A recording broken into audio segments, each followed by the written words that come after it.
Good evening, welcome to my den. You can call me Chet. I'm gonna tell you a tale of my fellow kinsman. You can call him Burt. It's called The Life and Death of My Fellow Kinsman. Enjoy. Burt was a normal man living a normal life, but before I begin this tale, let me tell you a few facts about Burt. Burt was an admirer of music and played a mean piano. Burt believed in a clean environment and recycled every day. He loved his neighborhood and loved taking pictures of it even more. Burt awoke to the sound of his alarm, which had not been set to match daylight savings, even though it was marked on his calendar the night prior. This not only prompted his panic, but also caused him to be more than an hour late for work. He noticed his wife had left for the day and did not bother to wake him. He also had an unpleasant itch on his arm, which he discovered to be a spider bite.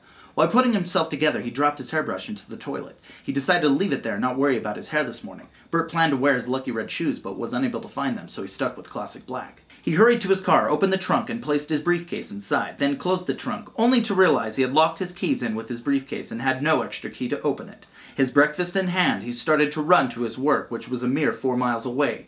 Eating the banana while running proved to be more of a difficult task than he had imagined. With no time to waste, he tossed the banana peel on the sidewalk. The motion of his legs caused Burt's wallet to fall from his pocket onto the walkway. He passed a man selling flowers and umbrellas to sell. But no time for romance, for his boss sat waiting for him to arrive.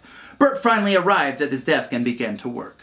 Nervously chewing on his lucky green highlighter, he began to staple his report together. Stapling faster and faster, he accidentally stapled his report to his tie, while at the same time his highlighter exploded all over his mouth, highlighting his mouth green. Frantically trying to clean up his mess, he failed to notice the boss over his left shoulder. A loud cough caused Burt to spill his coffee on his shirt. Sitting in his boss's office, he received a very thorough tongue-lashing, followed by the devastating phrase, "You're fired!" Distraught and covered in coffee and green highlighter, Burt walked back to his house. Realizing his wife would be more upset by the recent job loss, Burt decided to pick up some flowers to smooth things over. He recalled the man selling flowers for only $5 a dozen. He stopped at the vendor to purchase some daisies when he realized he had lost his wallet. Thinking things couldn't get any worse, he decided to take his chances and steal the flowers, the vendor angry and chasing Burt down the road.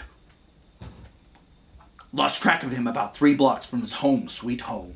Burt, exhausted from his thievery, slipped and fell on his back from his litterbug ways. Burt entered and called for his lovely wife. Burt noticed a lone plastic bag hanging on a magnet on his refrigerator. Inside the bag was a detailed letter and his wife's wedding ring. The letter was titled, "Why I'm Leaving You." Burt began reading.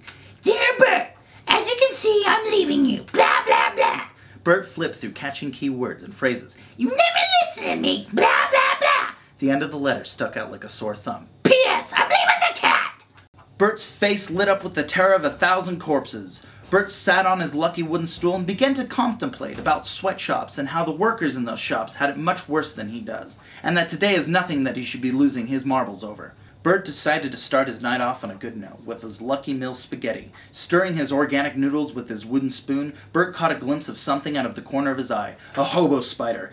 Terrified of only whales and spiders, Burt began to beat the spider to death with his wooden spoon he had been using to make his spaghetti. Exhausted after destroying the little evil intruder, Burt began to feel woozy. Burt fell to the floor and died in his house on the floor while his spaghetti burned.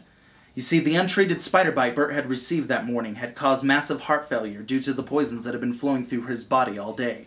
Before Burt died, he had noticed his lucky red shoes under the couch, which he would never get to wear again. Did you know that hundreds of people die every year from untreated spider bites? Spiders are silent and cunning killers, so if you see one, run. Run as fast as you can. Thank you for listening to my Kinsman story. My name is Chet, and have a lovely evening.